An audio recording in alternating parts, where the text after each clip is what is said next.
Okay, we're live streaming. All right. Okay, so good evening. Good evening in New York, where Chris Bossy is. Very early good morning. It's indeed really a great pleasure to introduce Chris Bossy, Director of the Laboratory of Visionary Architecture, or LAVA, as the acronym goes. And Chris was formerly the designer of the Water Cube while working as Associate Architect at PTW Architects. My name is Tom Barabas, Professor in Architecture in the School of Architecture and Design at NYIT. The format of these Beyond the Envelope series of events is a presentation by the architect, followed by a student-led interview. I'm pleased to introduce here online Master of Architecture final year student Raya Girish Nerukara, who will conduct this interview with Chris Bossy following his presentation. Before introducing Chris, I'd like to warmly thank Dean Maria Perbolini for her support for this series of presentations and interviews. And also many thanks to David Diamond, Director of the Master of Architecture program here at New York Tech, for his support for launching a third series of this MArch graduate seminar course, Beyond the Envelope. This series of presentations and interviews could really never be launched without the important contribution and hard work of our Lectures and Events Committee, especially Committee Chair Athena Papadopoulou, and the invaluable administrative support of student Susan Sternberg. Chris Bossy founded LAVA in 2007 with Tobias Walliser and Alexander Rieck. This international network of leading architects uses the latest research and technology to build efficient, sustainable, and beautiful structures. Educated in Germany and Switzerland, Bossy bases his work on the computerized study of organic structures and resulting spatial conceptions. His award-winning design projects have won Bossy an international reputation as a new generation architect who pushes the boundaries of traditional structure and architecture by digital and experimental form finding. As associate architect at PTW in Sydney, Bossy was a key designer of the Beijing Olympic Water Cube, winner of the Atmosphere Award at the 9th Venice Architecture Biennale, and the AIA Jorn Utzon Award for International Architecture. The following year, Bossy received the Emerging Architect RIBA Award. In 2012, Perspectives 40 Under 40 for Asia's Rising Design Stars, and an Australian Design Honour in 2015. LAVA was the 2016 laureate for European Centre for Architecture, Art and Design and Urban Studies at the Chicago Atheneum Museum of Architecture and Design. Honestly, the list of further awards is just so long to read out this evening. Trust me, it's a long list of awards, really quite achieved. So alongside his architectural practice, Bossy is adjunct professor at the University of Technology, Sydney, and he lectures worldwide and here tonight as well. The project in focus in this evening's presentation and interview is PTW's project for the National Aquatic Center, also known as the Water Cube, completed for the Beijing Olympics in 2008. In his presentation titled Digital Cathedrals, Man, Technology and Nature, Synergy in the Urban Environment, Chris Bossy will present a building wrapped in bubble membranes as a case study into the Water Cube Swimming Center designed for the 2008 Olympics in Beijing. In reflecting on this building, Chris asks these questions. How did geometries in nature create both efficiency and beauty? What can architecture learn from nature in the areas of structure, material, and building skin? How are efficient, intelligent, and beautiful membranes for interiors and exteriors a solution for the future? Chris Bossy was a key team member, key design team member, whilst associate architect at PTW, and he conceived the bubble concept. The Water Cube associates water as a structural and thematic leitmotif with the square, the primal shape of the house in Chinese tradition and mythology. The entire structure of the Water Cube is based on a unique lightweight construction developed by PTW and CSCEC with Arup and derived from the structure of water in the state of aggregation of foam. Behind the totally randomized appearance hides a strict geometry that can be found in natural systems like crystals, cells, and molecular structures. By applying this material and technology, the transparency and apparent randomness is transposed into the inner and outer skins of ETFE cushions. Unlike traditional stadium structures with their gigantic columns and beams, cables and backspans, to which a facade system is applied, the architectural space, structure, and facade are one and the same element. Along with Herzog Demeron's Bird's Nest Stadium, the water cube has become synonymous with the Beijing Olympics and a symbol of the city. Join me, please, to welcome to New York Tech, Chris Bossy, Director of the Laboratory of Visionary Architecture, LAVA.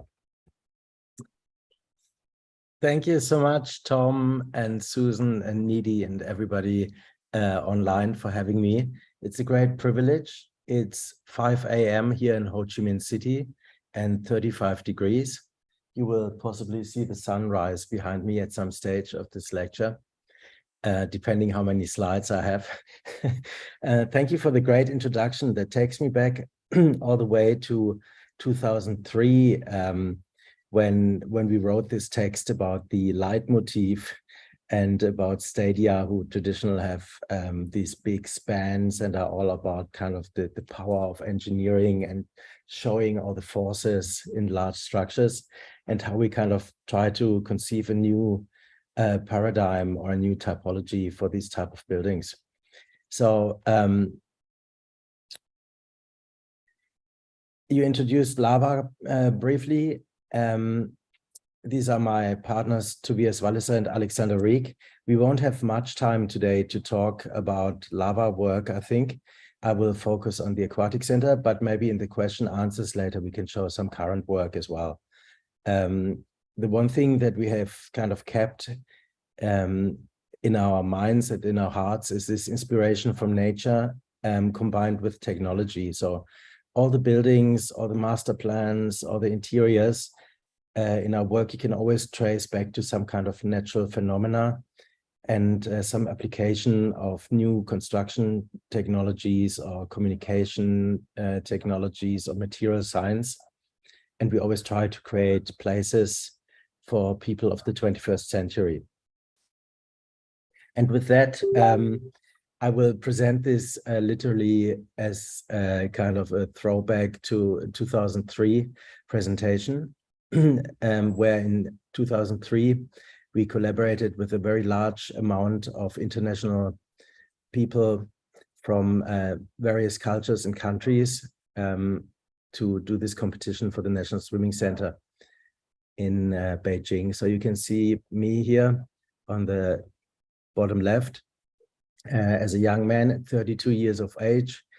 And next to me, Mark Butler, who was the senior architect at PTW Architects, very experienced with sports buildings.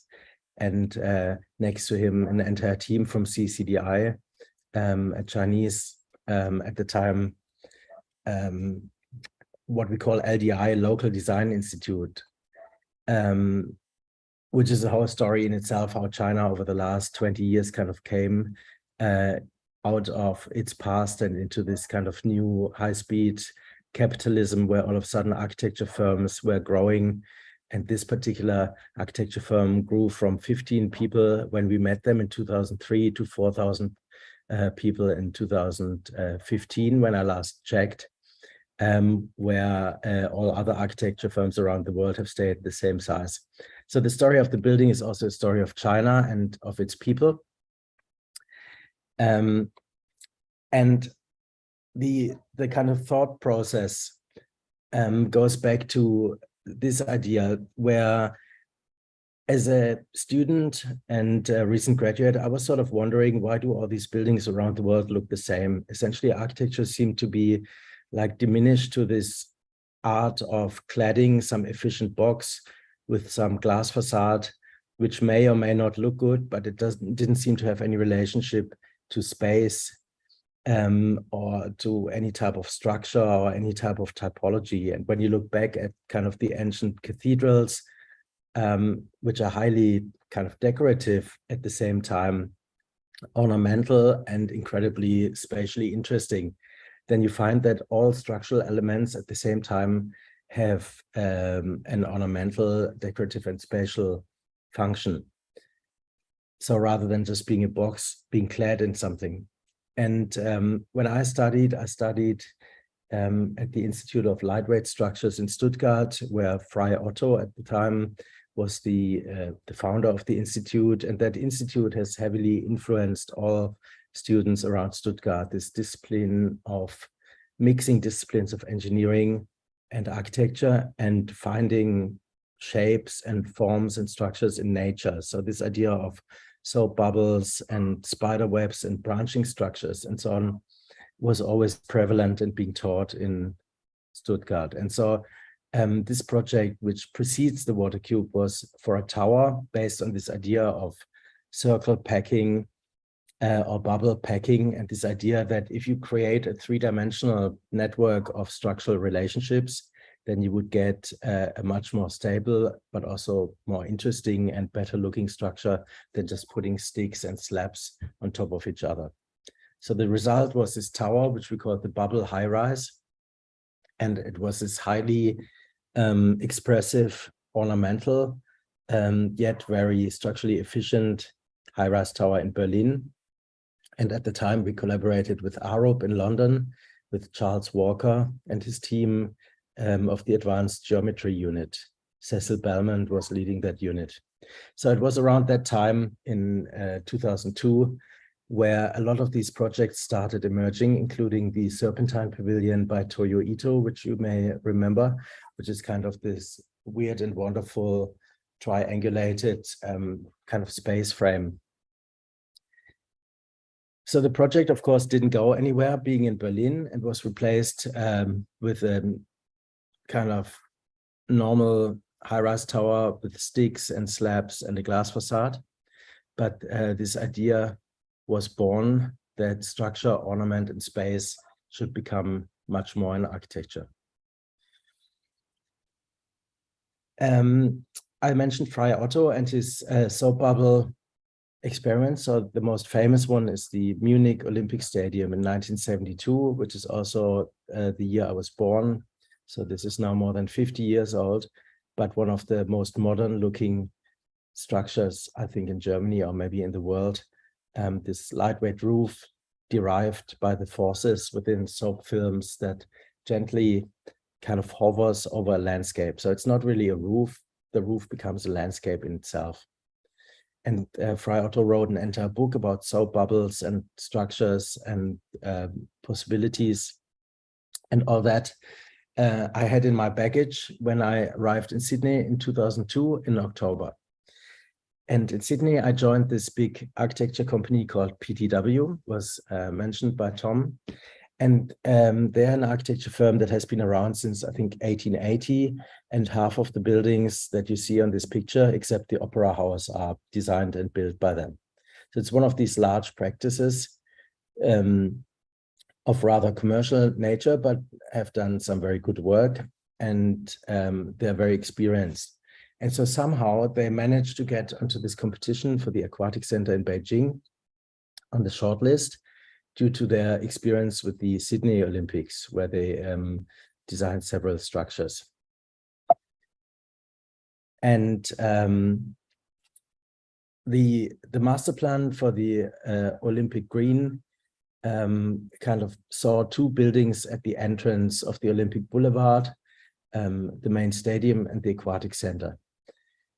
And I'll go through this a little bit quicker. When we started the competition, the main stadium design had just been released, and the main stadium was designed by Herzog de Meuron and was this round red structure called the bird nest. It was this very expressive kind of large sculptural object. And to put a swimming center next to it was kind of the task of really responding almost to an existing condition. And one of our award-winning or competition-winning moves was, rather than trying to compete with the main stadium by building something even greater, more extravagant, bigger, more expressive next to it, we decided to respond with the opposite and create kind of a pair of buildings. And when the stadium kind of represented fire and energy. We came up with this idea of water and this kind of yin as opposed to yang, and the kind of more poetic structure in response, which we also based on this idea of Chinese traditional dwellings, which are square. And there's a whole philosophy about humankind in the center of the universe. The Forbidden City is a square, the Temple of Heaven is a square with circular base, and so on. So there's a long tradition in Chinese philosophy and architecture about circle and square. And that led us to essentially suggesting a blue box next to a red circle, and that won us the competition against Norman Foster and Shin Takamatsu and Dominique Perrault and the rest of the world's like really big designers at the time. Then coming back to this idea of Frei Otto and looking at nature under the microscope, coral structures, bone structures, kind of polymeric foam under the microscope and so on, we kind of investigated further what that could mean for the blue box. So one fellow competitor at the time said, "Oh, what the hell, it's a blue box." But it wasn't just a blue box, it was a blue box full of surprises, and the more kind of layers you peel away, the more you would discover. So we had these ideas that the box represented water and bubbles, with ultimately kind of bubbles rising from the building. We looked into this geometry of foam in a three-dimensional manner, and as a structural and as a facade motif. And we came up with this kind of early Photoshop representations of what that could be. And I still do this today, where people say, it's not a rendering as such, it's sort of a sketch. It's like a three-dimensional montage of what I envisaged the building to be. So I montaged this foam together with activity, with light coming through. You can see a goldfish in the back projected onto it, and the pool in the foreground. So that's kind of a way of coming up with spatial and atmospheric ideas for buildings by collaging them. And we then discovered, together with our engineering partners from Arup, that there's these geometries in foam that you can actually verify and quantify and model. And this is a long story of the Kelvin foam, which dates back to 1873. And then a more recent foam model by two Irish professors, Professor Weir and Phelan, who found that if you combine two different polygons, 12-sided and 14-sided with each other, then you create an infinite array of three-dimensional packaging, which you can then quantify in a computer model and essentially associate every single element, every edge of this foam with a structural element. And so that led to this journey of packaging foam that infinitely grows and then slicing it into a cube, and by doing so deriving a facade and deriving a geometry for the structure. If you can see this, this is a quick video of how this was derived. At the time, Discovery Channel was taking a keen interest, and there's multiple features on National Geographic and so on about this relationship between nature and the structure and the resulting building. So the result was a structure that was super lightweight, super efficient, and super strong, and looked completely natural, although it was completely man-made. This was our first 3D virtual prototyping corner of the building, which was sort of the proof of concept that this doesn't only exist in the computer, but you can take it out into the real world. And in total, it became a structure of 22,000 beams, 12,000 nodes, 180 by 180 meter in dimension and 35 meter high. And then once you start discovering these kind of concepts of nature and patterns, you find this pattern everywhere you look. So I looked at the nose of my dog at the time, Nero, and found that even his nose has the same kind of Voronoi three-dimensional bubble pattern on him. So it's a prevalent pattern in nature that is constantly reoccurring. The idea then was to wrap this lightweight, efficient structure, three-dimensional kind of space frame, into a lightweight skin with a material that now is probably very common, but at the time was quite new, called ETFE, which is kind of a lightweight, inflatable Teflon derivative that comes from the space industry. And that allowed us to let light into the building and trap energy between two layers of structure and protect the steel from corrosion and from the elements, and at the same time create this transparency and this kind of surreal underwater look.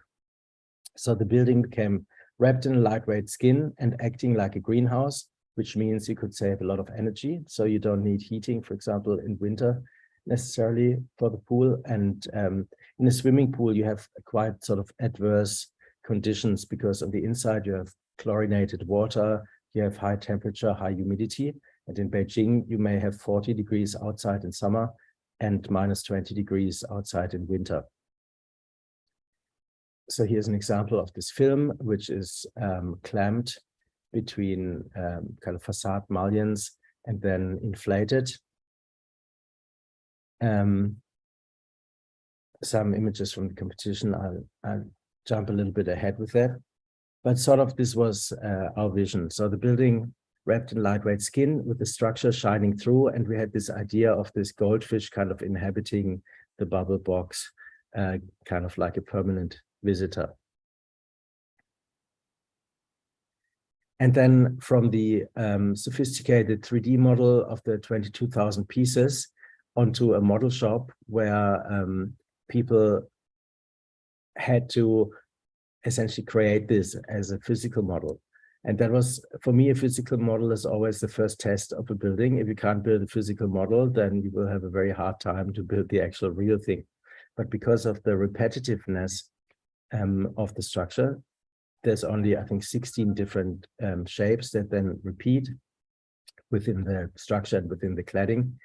It was relatively easy to build these molds and repeat them. And that became a whole industry of water cube models in China. This is the first one, but since then there has been one built for every mayor's office throughout the province and for all the Olympic facilities and so on and so forth.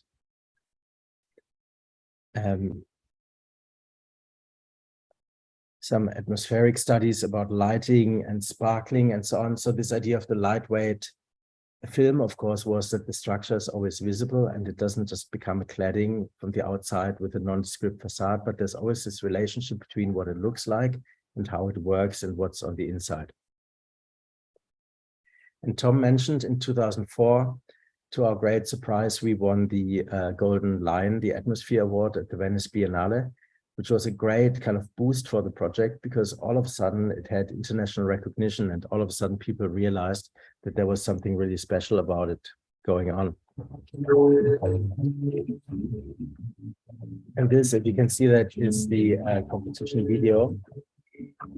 And this whole idea of renderings in video, by the way, in 2002, 2003 wasn't very common. So this is sort of, for me, the first time that there's a whole professional industry providing visualizations and providing animations for competitions and for projects, which is now very common. And I'm sure you're teaching that at university and every student can now do similar things. Because it's also a building that you can't necessarily just describe in plans and sections and elevations. So it's really a three-dimensional structure and it's all about the experience. With the interest of time, I'll move a little bit faster into construction. So the big day came after we won the competition. Within 6 months, they started construction. This is on Christmas Day, 2003. And they had thousands of construction workers turning up on site, digging a giant hole, 200 by 200 meter. And we started getting into the detail of things, building prototypes for the ETFE, doing lighting tests. This is a prototype actually at scale 1:2. So the actual bubbles are twice the size. The biggest bubble is 9 meters in diameter. And the advantage of this material under inflation is that it doesn't need any substructure. So you can span 9 meters without any columns and beams and any other structure underneath. And the material could be layered, so you can have multiple layers with different properties, with these silver dots printed onto them to prevent overheating of the building, but at the same time still keeping the transparency.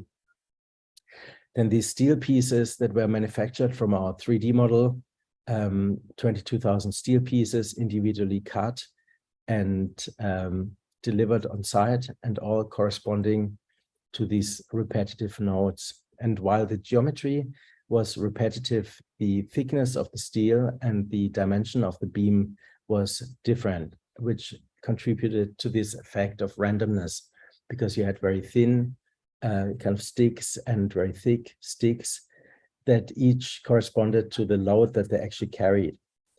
Maybe that's another good point to make. In a traditional kind of engineering solution, you would always go for the worst case scenario and size all the steel members according to the worst load case. In this case, every steel member was attributed only the load that it actually carries. Then the construction went on, and I was always quite fascinated that there was this big discrepancy between the super digital 3D model and Arup engineers and so on, and then some guy on site with a drawing trying to work out where the steel elements go. So it was kind of this mix between high tech and low tech, him ticking off here which node has been built and hasn't been built, and you know, with the wheelbarrow kind of bringing the nodes in. But it was extremely fascinating how they actually did that. They built the entire structure as a scaffold first, and the legend has it that the scaffold was heavier and more expensive than the actual steel structure. And we did the first cladding tests, still with the scaffold on, to achieve this in the end. And you could start appreciating the overall size and so on. And then one fine day, the scaffold came off. The structure was visible in its full glory. And for the first time, you could really appreciate this effect of three-dimensionality of space frame and bubble structure. So you can see the roof and the walls do all the hard work, and then the facades are only 4 meters thick in diameter. And then moving through to closer to completion, the facade went on, and you could kind of appreciate the light filtering through and the structure shining through in the back.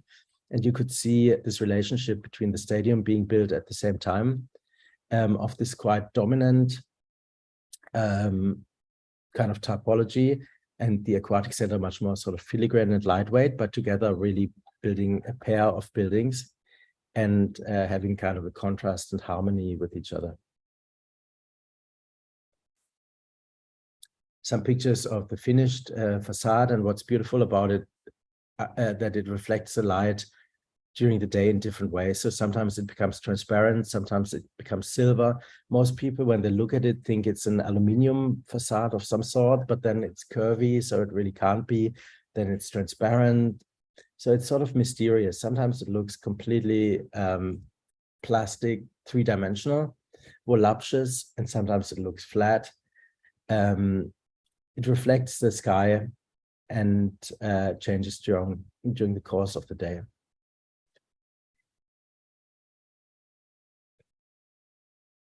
And we chose a slightly blue tint to have this permanent impression of a blue box, despite the kind of sometimes overcast gray sky. And it actually always has this baby blue ocean-like tint to it.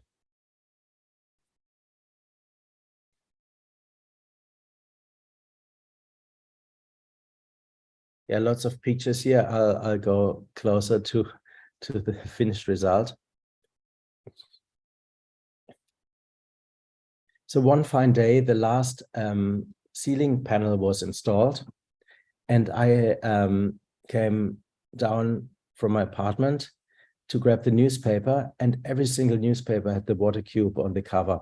And so you can imagine, with a population of 1.2 billion people, every single person on that one day found out about the water cube and how the water cube was finished.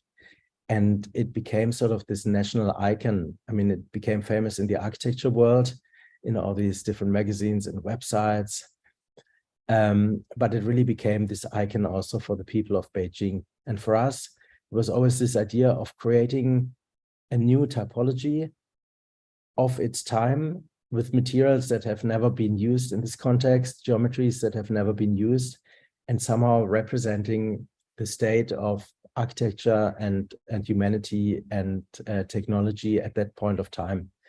And I find that an important statement, because that's really all you can do as an architect. So as architect, we are not trying to recreate, I don't know, 1920s Art Deco in Sydney or in New York.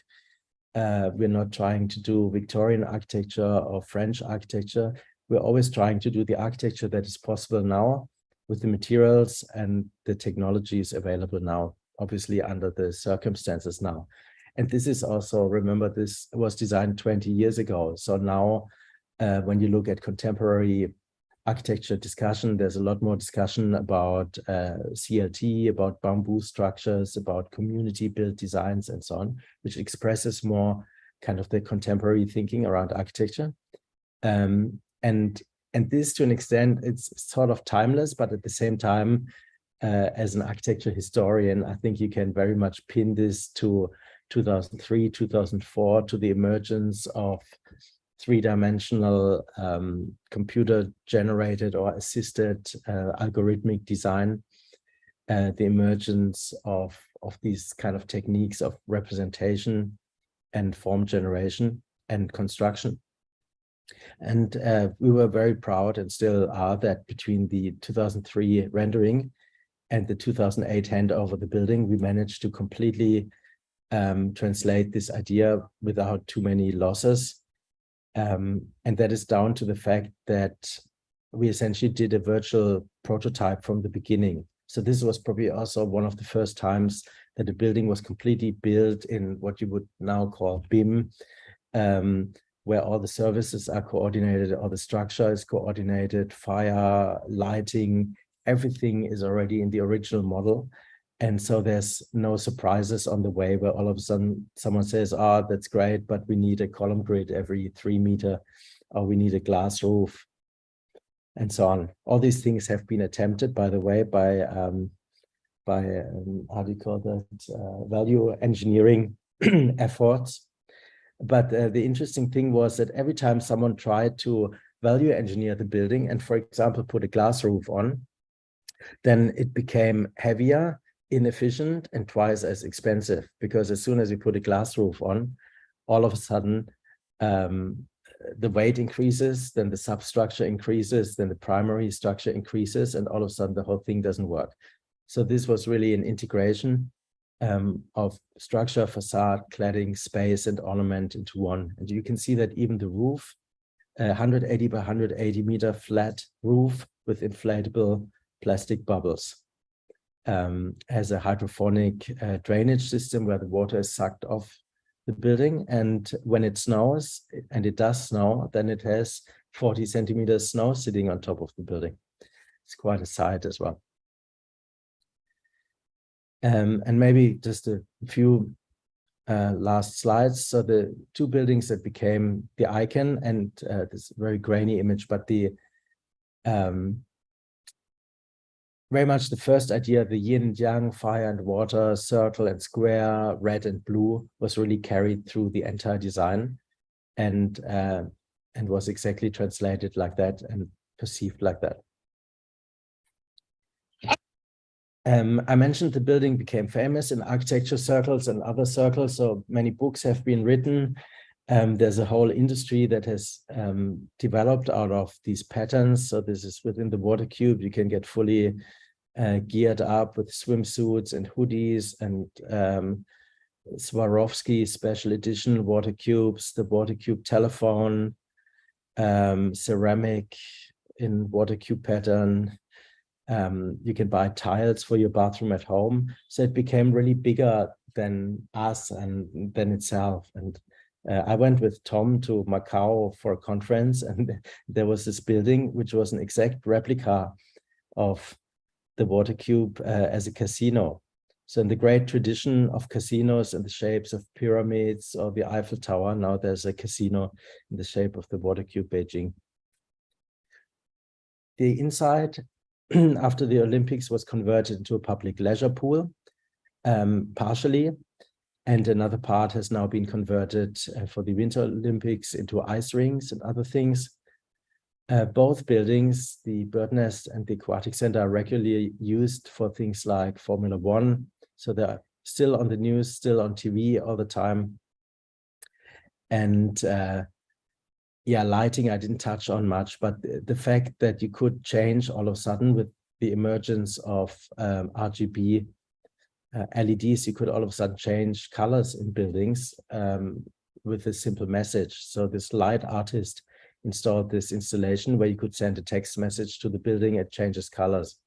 That's also, maybe now it's a bit dated, but that was the first time to my knowledge that this could be done. And that is something that you couldn't do with the pyramids or the Eiffel Tower. So it's something that expresses that moment in time and moment of technology. And I always find fascinating the obsession of politics and architecture. And the, when was this, 2014 APEC conference was held at the Water Cube. So you can see here Putin and a few good friends in there, Obama. And all of a sudden, all these politicians, which would usually be like on some Parthenon steps with columns and architraves, all of a sudden represent themselves in this futuristic building.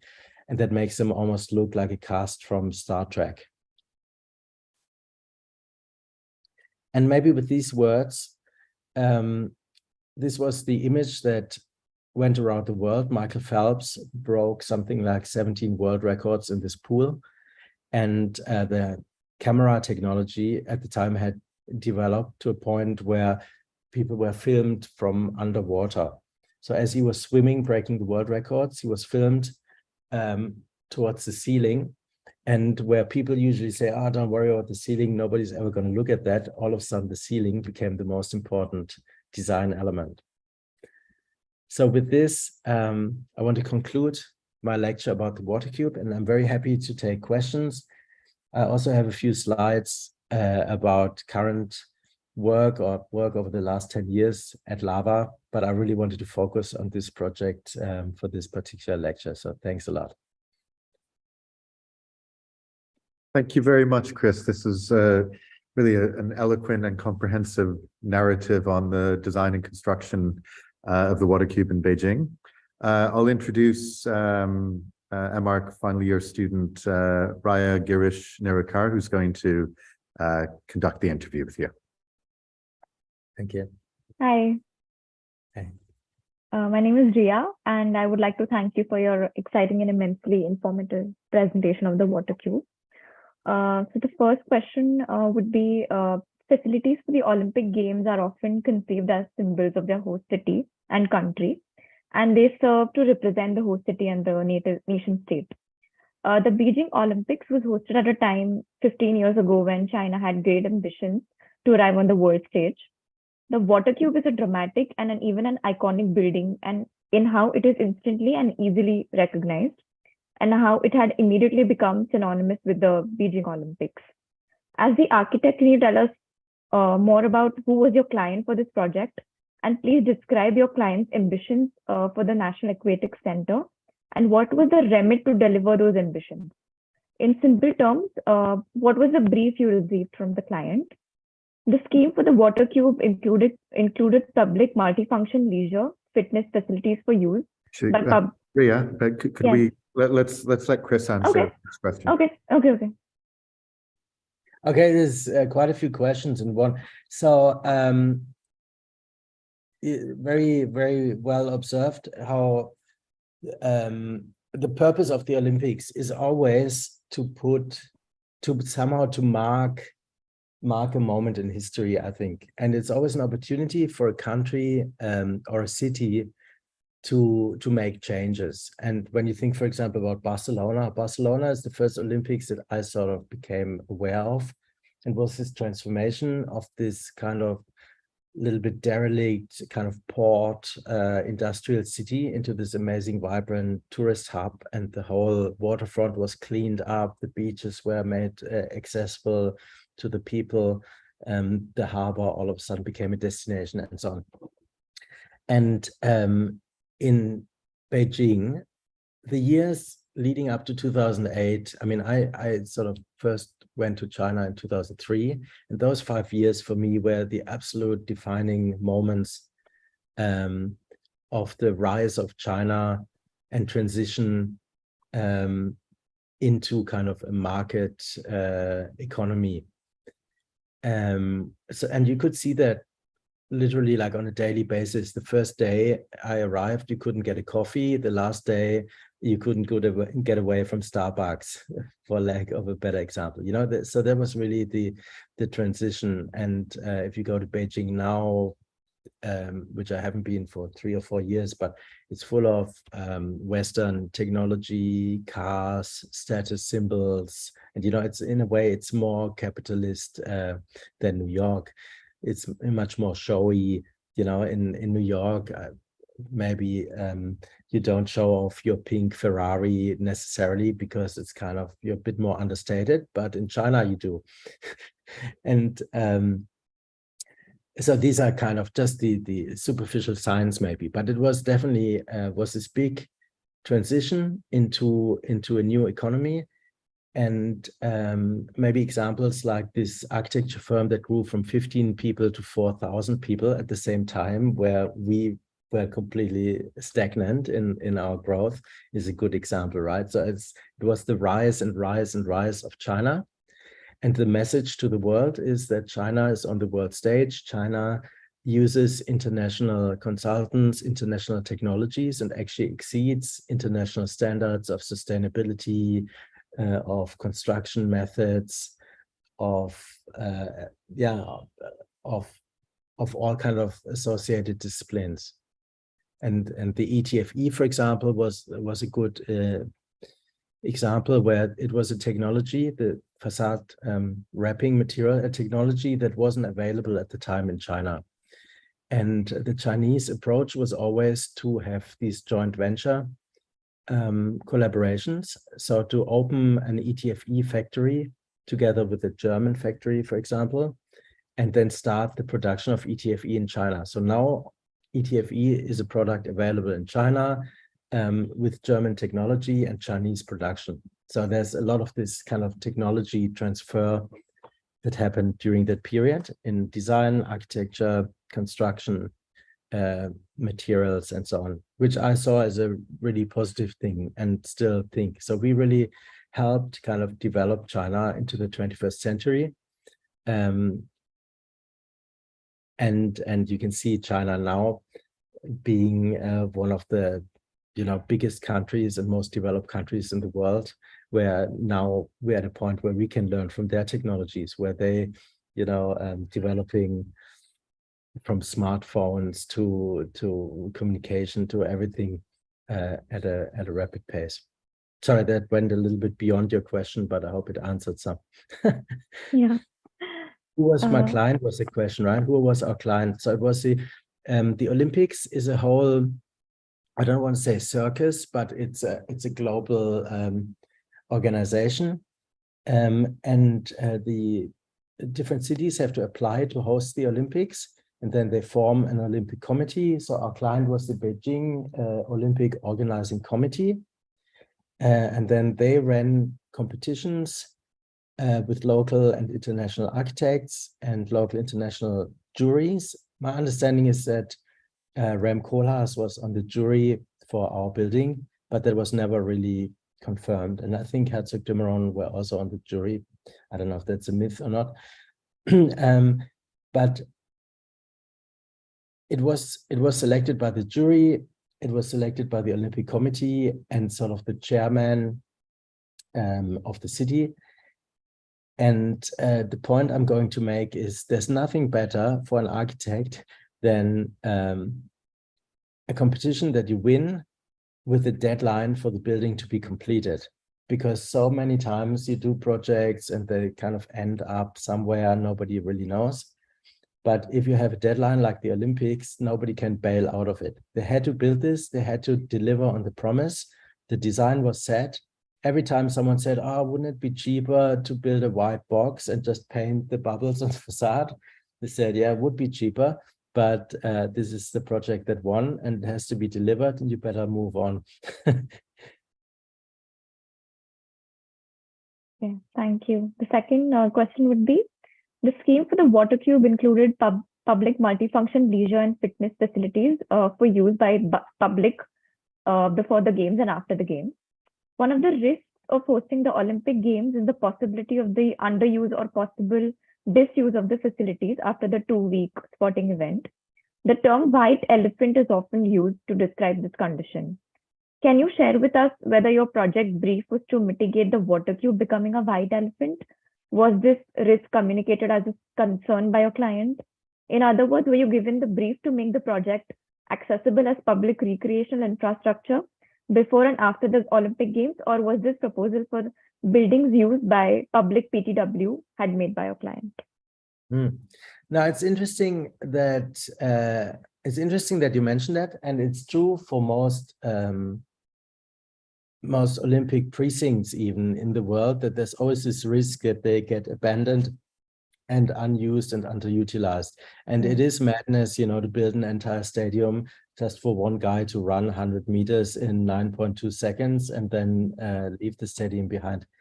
In China, interestingly, because the population is so big, the Olympic Park, every time I go there, is packed with people. There's markets, there's festivals, there's some sort of music shows or ballet or something at the stadium, and there's always something at the water cube. So the people have really embraced the building, and it's become like one of the, apparently, again, urban myth, the water cube is the second biggest tourist attraction after the Great Wall. So every Chinese person in his life has to climb onto the Great Wall and see the water cube. And so it's not a white elephant as such. But what we did in order to prevent that as well was with the multifunctional internal layout, that it has tennis courts, that it has gyms, that it has leisure pools. So 1/3 of the building is a leisure pool that you can go with your family, buy a ticket for $10 or what it is, and spend the day in the leisure pool. So there was always this public interface. And it has since been refurbished multiple times.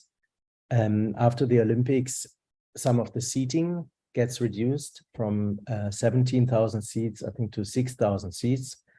And so then the additional space was transformed into commercial facilities, into restaurants and shops. And then during the Winter Olympics, it was transformed into ice curling and Winter Olympic sports.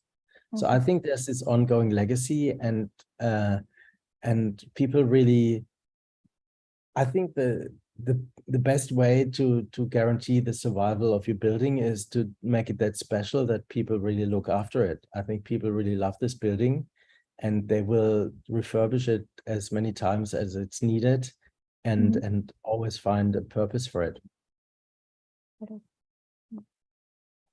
Thirdly, a third question would be, were you surprised by the transformation or adaptation of the water cube as the ice cube, as the venue hosting ice-based spectator sports in the Beijing 2002 Olympics?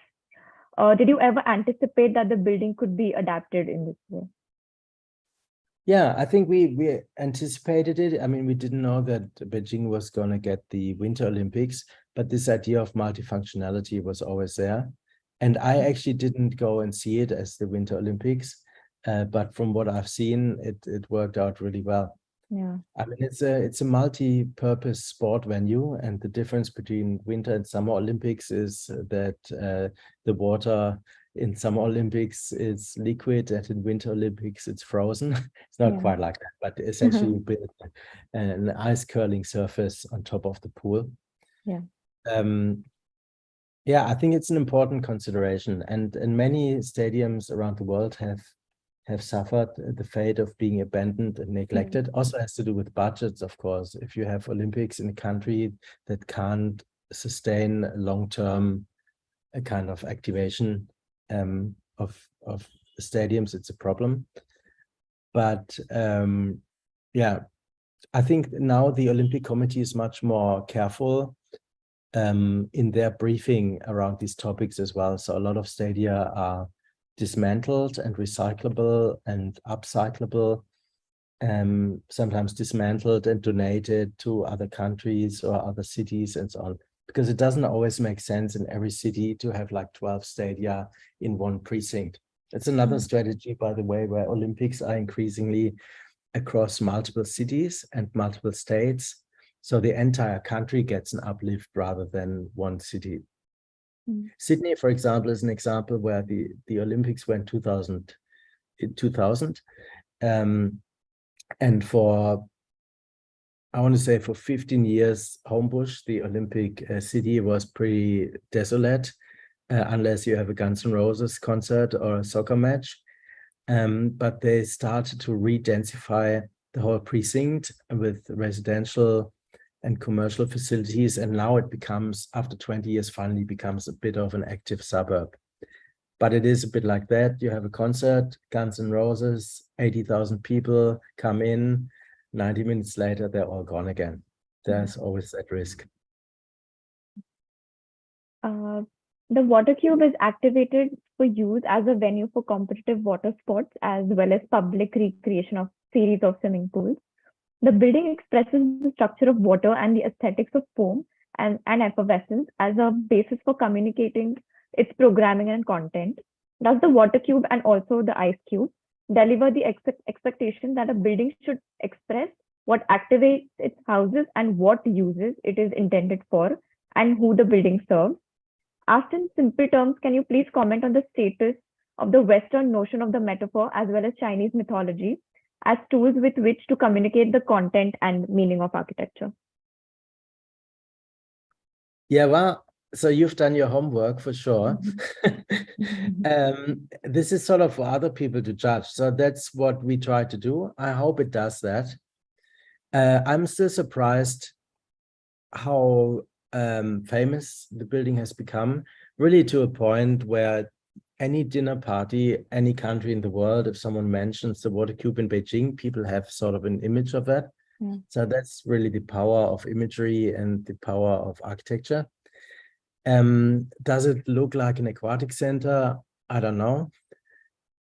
I mean, there were other ideas where it's like, it's an aquatic center, it needs to be a wave or something like that. We try to not go for the obvious sort of ideas, but more like water as what I call this leitmotif, is this German word for like a guiding motive.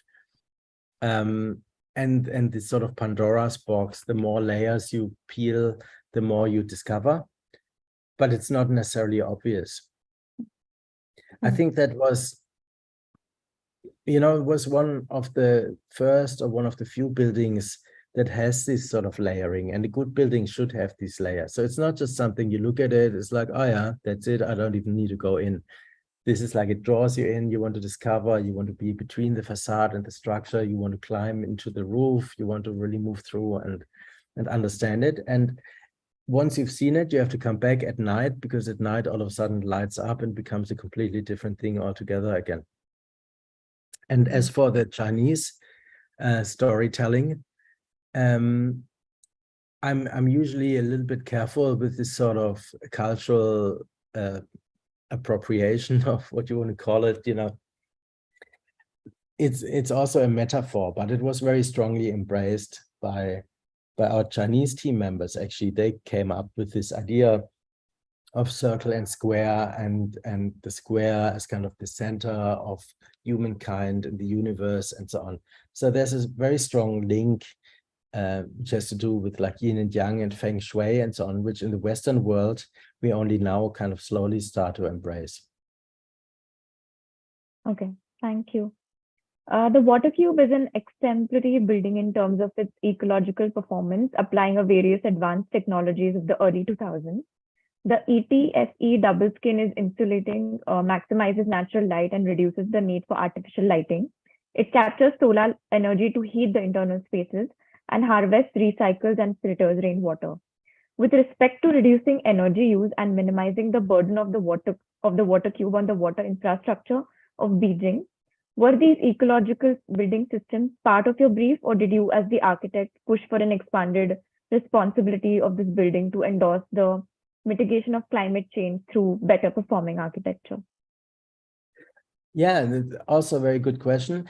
It was part of the Olympic agenda to have this green city, clean city. And I think in China, it was one of the first kind of buildings where this was even a consideration. You know, China at the time was more about building bigger, better, faster, more, and not about saving energy or materials and so on. But as soon as it was completed, it became this sort of role model. And the president at the time he literally said that WaterCube is a role model for China to become like a greener, friendlier country with better air quality, better water quality, and kind of open to the world. This is no exact quote, but something along those lines. And what I mentioned earlier about politics and architecture, you know, traditionally architecture has been used in politics to demonstrate power with like columns, architraves, and these sort of strong Pantheon style buildings. And it's interesting that politics embraces architecture actually as a message about sustainability, technology, being smart, being nimble, and being open, being transparent as well, I think is a strong symbol. Right. When you were designing this project, did you conceive it as a prototype for ecologically sound public, recreational, and social infrastructure? Yeah, all of that. I mean, a question was always like, can this be repeated? Right. And it's not a model as such where you can say this is exactly how every building has to look like, but every building could be approached in a similar way. So we have never done an ETFE building again, and we have never used bubble structure again. Okay. But we've always tried to use these sort of principles. Our next question concerns the relationship of mathematics and the form found in nature to architectural culture. The natural formation of soap bubbles has been a fascination of architects for some time. Perhaps most noteworthy is Frey Otto's research on minimal surfaces observed on soap film bubbles. Although the envelope components of the water cube are highly repetitive and buildable, they appear to be organic, non-uniform, and random. Although the water cube was one of the only few built projects applying the mathematical model of the 3D Voronoi diagram, perhaps shorthand for more broadly defined three-dimensional polyhedral packing system. The spatial model of Voronoi packing and other cellular or packing diagrammatic systems was deeply embedded in the architectural cultures of the 1990s and the 2000s. Did you anticipate the impact of the design of the water cube and its use of 3D polyhedral packing upon a generation of architectural students? Well, I think I was sort of, so no, I didn't anticipate it. I think I was sort of touching on this only a little bit. So at the time there was Toyo Ito, there was Cecil Belmont, there was Herzog de Meuron with the bird nest. And Herzog de Meuron, when you think about, they spent like decades talking about ornaments and printing like ricola leaves on facades and things. But then they moved into three-dimensionality and structure and ornament and structural expression. And OMA with the CCTV tower also had all of a sudden breaking up, you know, traditional structures into more expressive three-dimensional continuous loop structure and so on. So it was kind of part of this family of thinking. And that, of course, all came with the advance of computation. Because previously, to design the water cube, maybe you could have manually calculated it somehow. You have 22,000 steel pieces, but every change within the design would have required 6 months of redrawing and recalculating and so on. And so Tristram Carfrae, who was the lead engineer and one of the absolute superstar driving forces behind the project, he set it up as a parametric model where even if at a late stage of the project, you had to add a fire exit on one side, the whole structure could be recalibrated within minutes, and every single steel member could be calculated, load capacity, length, connection, etc., and printed out as a plot sheet for the steel manufacturing. And so those advances in computation, they just facilitated a new generation of projects, which we now see all over the world. And sometimes the appearance is kind of appropriated or mistaken for sort of pattern making. And so sometimes when someone says, let me do a bubble building, then or a Voronoi building or some other interesting emergent geometry, then it is not necessarily about the efficiency, about the structure, and about the strength or the principle. So it's good to kind of go back to the origins and try to think about what you actually try to achieve with that. But we now, we still use these principles in our projects, even, for example, in urban planning.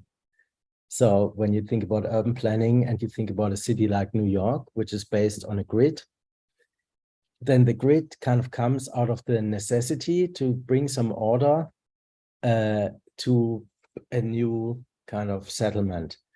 And so the easiest is a grid. You just say the grid is 500 by 500 meters or 250 by 250 or whatever it is. We name it A to Z and 1 to 10, and we have a city, whereby the actual movement and flow and people within the city act much more organically and much more fluidly. And so now we can kind of model movement and behavior of people in a much more dynamic way. And as a result, the cities that we design also aren't based on simple grids anymore. So in the past, engineering, structural engineering, as well as urban planning, was based on this simplification. Let's try to make this really simple. We have a column and a beam, and that's your building. And now where you have this freedom all of a sudden, where you can take the forces anywhere they actually flow, then you come up with new kind of emergent solutions. Okay, thank you. The space filling system of components is arrayed vertically on the deep double skin 3.6 meter wide walls of the envelope and horizontally on the roof within a box that is partitioned and subdivided by polygons. In designing a thick double skin facade during the design stages, were there other structural systems considered in design stages of the work? How did you determine the customization of polyhedral structure to reduce the components to only two different polyhedra, a 12-sided and a 14-sided module? Was there any other options considered? It was benchmarked against other options. Okay. But the good thing about the design, and that maybe is also a lesson, that because the structure, the cladding, the space was all part of the same system, you couldn't all of a sudden say, hey, let's just put a square column grid in there, because it would have destroyed everything. Okay. You couldn't all of a sudden say, hey, is there a more efficient facade cladding with square panels? Because then it wouldn't have matched the structure anymore. So the lesson is, if you design all components of your building in a way that they become a necessity, then nobody can take anything away. So this building, really, you couldn't take anything away, you couldn't add anything, it just was what it was. And that made it really strong. And otherwise it wouldn't have survived, you know, the economic ups and downs of a commercial reality. Right. Our next question concerns the relationship of the water cube to your work after both at PTW and eventually as the founder and director at Lava. Can you share us with the genealogy of the design of the water cube? Are there projects which had led to the water cube as earlier prototypes which you had developed or at PTW or in research work or teaching? So maybe this is the moment where I show a couple of other projects. You can see my screen, I assume. Yeah. And so I won't go into detail, but there's a series of projects that we developed from small to big that came out of these sort of research ideas of membranes, of coral structures, of minimal surfaces, of this relationship between nature and technology. You know, we're looking into coral reefs, into mangroves, into rainforests as examples for ecosystems, spider webs as examples for lightweight structures. And so we developed a series of projects that kind of developed from very humble small pavilions and art installations into entire kind of city master plans. And they all come out of a similar thinking, but they don't necessarily have the water cube pattern or geometry. They kind of more come out of this idea, how can we develop for each typology the next step in this typology? So what would an office look like in the future? What would a house look like in the future? How would a city look in the future? And how can the city, for example, become more nature-like as a more kind of human environment? The building that I'm in at the moment, actually here, maybe that's interesting, in Ho Chi Minh City. You know, residential towers all around the world are square boxes. And just because it's sort of simple to organize them, simple to build them, etc. And so the master plan for this complex city garden was to have a series of towers that are kind of like water drops within a landscape park. And all of a sudden you have a completely different relationship of building to nature, to the people. So these are the perspective renderings, 2007. And this is the kind of completed buildings. And all of a sudden you have this softness, you have big openings, you have big sliding windows, big balconies, views. And it's not necessarily more difficult to build or more expensive to build. It's just a little bit more effort, and you have like an incredible new experience. So you see everything else is square and kind of, normal. And all of a sudden these 6 towers are like a futuristic Mars colony in the middle of Ho Chi Minh City. Okay. So that may be an example how these sort of things can be translated into other typologies. This is also a project in Vietnam where the project is an entire city block, and we kind of break down the city block into these kind of hills and terrace sort of landscapes, soften the street appearance, but also liquefy the internal experience moving through this. And maybe lastly here, this was a master plan for a peninsula in Sydney, Australia, on the harbour, and creating like a new residential district based on these kind of mountain-like buildings that create like a soft environmental kind of ecosystem of relationships rather than square boxes. So I always, when I do lava lectures, I always end with this slide that I see the architect as kind of this explorer between the natural world and the now, the 21st century. So kind of looking at old principles of nature, of history, of everything that exists, but then kind of finding within that something new and someone immersive and something pointing towards the future. And when you look at things that are happening at the moment around the world, you know, you get the city of the future under construction in Saudi Arabia, which is kind of the latest thinking about, you know, controversial, I know, but the latest thinking around what a city could be like in the future. And all of a sudden you get this convergence of this kind of video game aesthetic and architecture. And it's interesting how it's always full of nature and this kind of fantasy-like worlds, kind of upside down forests, Avatar-like. And you always get this kind of cyber experience where you combine nature with technology. And now you have the emergence of AI, which I'm sure you are dealing with at university, where all of a sudden you type in city of the future and you get an image like that, you know, which otherwise would have taken you 5 years to design yourself. And these images just come out of nowhere. And that always puts you into this interesting conversation of where do we stand as the architects within all that? You know, like, will we still exist as architects, or will we be replaced by the cyborg, half sloth, half robot that comes out of AI? Yeah.